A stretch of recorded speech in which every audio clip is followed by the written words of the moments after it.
Hello everybody, my name is KingStix and today I want to talk about Olaf Jungle for a little bit. I recently started playing him, and bear in mind I haven't played Olaf for probably over a year, like as a champion, so I can't argue that my mechanics were already good at him or anything like that, but I played him in 2 ranked games and just popped off. His mechanics are simple enough, he has decent sustain, decent clears, and most importantly his pick potential in the mid game is fairly insane with very little counterplay. He's moving so quickly with Predator as his main keystone that unless the enemy is right by their turret with flash, they're not going to be able to get away, and once you have Righteous Glory, there's really no way to get away from him with those 2 massive speed ups. When playing Olaf in the jungle, the best clear is starting with your bot lane to get the fastest leash possible. Olaf has a lot of pressure when he is level 3, he has high attack speed, his slow from his Q which is high damage, and the true damage from his E. He can 1v1 most enemy junglers, especially when they are melee. Ranged junglers can be a little bit tricky. People like Nidalee, Ezreal can give him a little bit of trouble if they can dodge his axe, but with melee junglers, Olaf gives them a run for their money. So starting off, like I said, get a leash from your bot lane, start Q, and use it non-stop as you're auto-attacking the buff,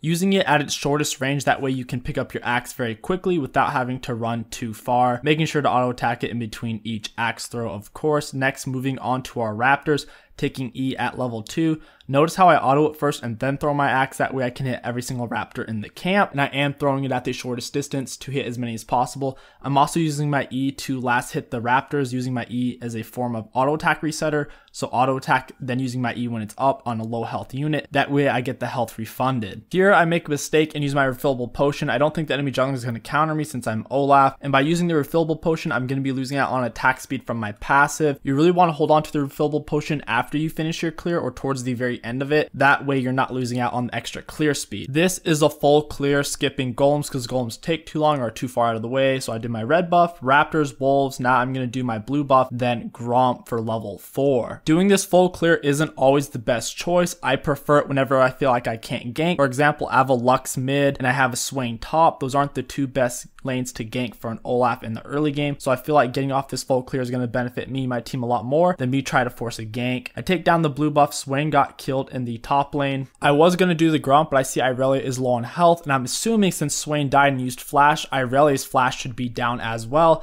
As I come in for the gank and throw my axe to cut her off, I quickly realize it's not. She stuns me and then flashes away, which is really surprising. Swain, how did you die when you used your flash and she still had it? It's just really shocking. So that gank was a bit of a fail. On Olaf, sometimes you need to be persistent. I know her flash is down, her teleport is up. Therefore, she's probably going to teleport back to lane, so I'm not going to run back to my Gromp. I'm just going to do the scuttle and wait for her to come back. And I don't think this is warranted because of how late she reacted when I came to gank her. Knowing she was going to teleport back to lane, I'm going to wait for her to use her dash in. That way she can't really get out or dash to me or anything. So here I just wait, she dashes in, now I can close the distance, then she dashes to me. I then turn on her with my W on and bash her brains in. She nearly got the kill on me, but we do finish her off. And since now we know her teleport's down, we can shove in lane so she won't be able to come back and get these minions. She's going to lose about a wave and a half of minions, plus we got a kill on her, which is pretty big. Olaf Jungle is only viable with Predator because of the movement speed and gank pressure it gives him. On your first back, make sure you get boots of speed. Even if you can't afford anything else, it is worth it. So here I got boots of speed, and then the Stalker's Blade. Stalker's Blade is also essential on Olaf Jungle. That way you can slow the enemies down. It makes it easier to land your Q because once they're slowed, you can close the distance and land your Q slow in melee range. That way they can't dodge it. It's also a nice little burst of damage. The enemies aren't pushed up, so right now I'm trying to get vision and set up a gank. We already have the tribe bush pink warded, so I went and pink warded this bush as well. This will force the enemies to play very cautious, or if they want to play to get enough CS to survive, they're gonna have to step up a little bit, and I might be able to get off a good gank. This Xayah and Rakan are a solid duo. They're getting off a lot of poke damage, which is forcing the enemies under their turret. As I'm walking around here, I should be looking more on the minimap and noticing how low they are getting. Instead, I go into Skarner's jungle and just start mindlessly power farming, which isn't the worst thing in the world because Skarner needs to power farm as well. So after I get his wolves and take his spire,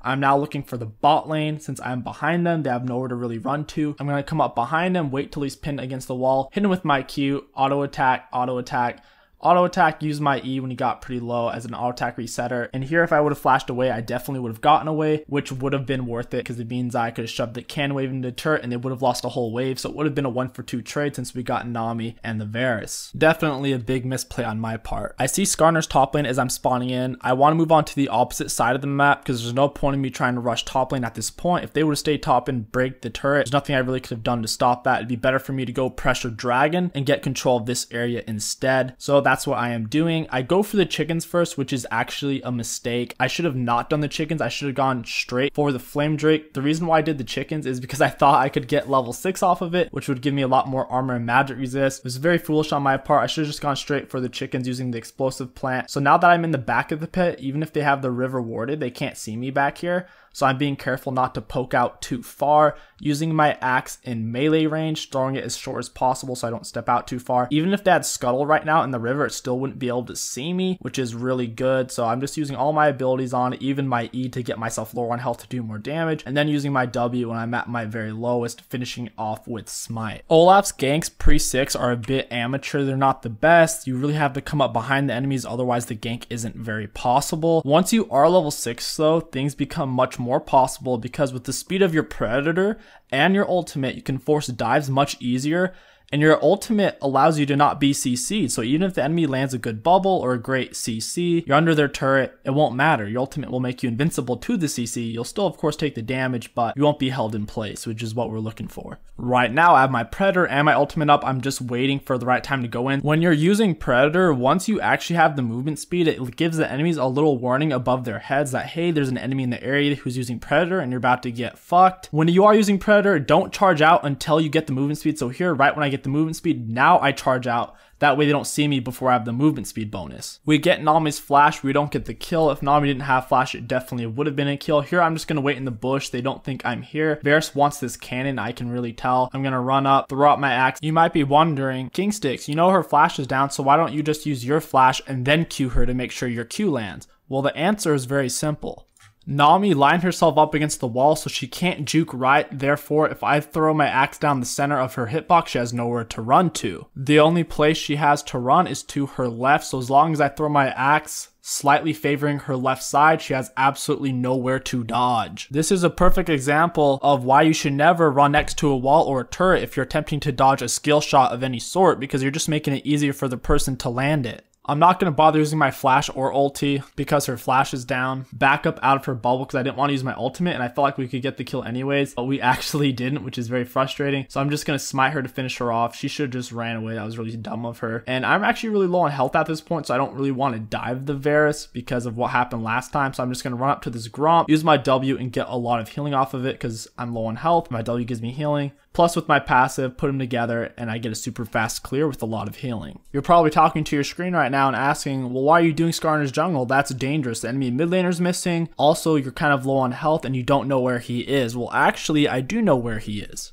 During the dive, if you were paying attention like I was on the minimap, I saw Skarner on the left towards my mid laner. If you're looking right now, you'll see it as well. Therefore, I know if I go in his jungle and wipe it out, he'll have no way to get over here because he's not going to cross over through my mid. He goes back into my jungle. It looks like he's going to take my blue buff, so I know I can take his stuff for free as well. Just to be safe of the enemy bot lane mid laner, you saw I dragged the blue buff out pretty far and killed it. I didn't just stand there in the pit and kill it. I pulled it out as far as I could without it resetting, finished it off, and then ran away, working on to my next camp. In the mid game and early game, a lot of Olaf's ganks are just going to require a lot of patience. Here I'm building towards my Cinderhulk. I keep coming bot because Rakan has a lot of CC. Also, if Skarner comes bot, we can win the 3v3 since me and my bot laners are fed. Right now, I'm pinging my laners off of the turret and the minions. I don't want them to spook the enemies, and I want the enemies to be able to push up a little bit. That way I can get some kills. So as they're stepping up, I don't want them to ward the bush. So activate Predator, run out, land my axe point blank so I can't miss. I know her flash is down. I do my best to stay on her.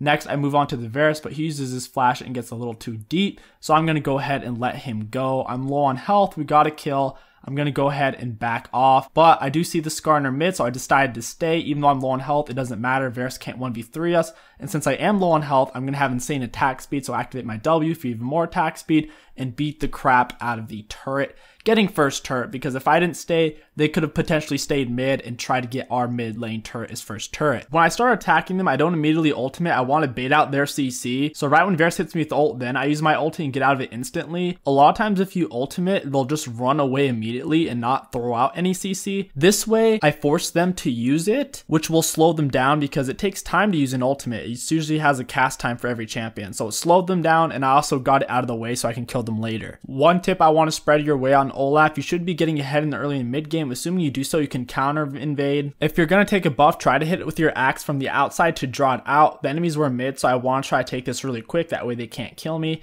So I open up with my E, activate W, and just start pounding it using my axe short range on the red buff. Now that I have his red buff, I'm ready to fight. My predator's up in 10 seconds. I see Irelia low, but they're also motioning for the dragon, so I'm gonna work my way down over here. The reason why I didn't go for dragon is because my bot laners randomly decided that they wanted to back, which made 0 sense, and I knew I couldn't defend dragon 2v4. Lux gets a great pick on the Ori, so I follow it up, finish her off. My ultimate isn't up yet. It doesn't matter since we are ahead and we already got the kill on Ori. The enemies can't fight us 3v4, really no way for them to do it. Even if they had an equal amount of gold, they wouldn't have been able to since we already got the pick on Orianna. After they got dragon, they all should have just ran away. Now that we won the fight and we have all the control, I can go into Skarner's jungle and take it for free while Lux pushes mid up, and then I can join her. In the mid-late game on Olaf, once you have your Righteous Glory, getting picks should be very easy. Whenever your Righteous Glory is up, look for the gank. So here I come out of the bush, activate it, smite her to slow her down, run up into melee range and start bashing her brains. She has really nowhere to go. Even if she had flash, I don't think she could have gotten away out of that situation because Rakan is so agile. My Predator will be up soon, therefore I can get another pick soon. We have a man advantage on the enemy since we did just kill Orianna. That's why I'm playing a little bit offensive right here. I go in on the Varus, I blow his flash. I don't think I would have been able to get the kill there unless Lux backed me up with some real firepower. I was just trying to bait something out from the enemies. I was also surprised by how much damage they were doing. Here I run back in to bait them a little bit. I land my Q, run back into the Lux shield. Now I'm going to fight the Skarner with my W on. Since I was so low on HP, I knew I could take quite a bit of damage from him. I did a good job at enticing the enemies to keep fighting us, and they kept trying to even though we're ahead. Just because I was low on HP, they kept trying to fight. So we got a 1 for 3, which is an amazing trade.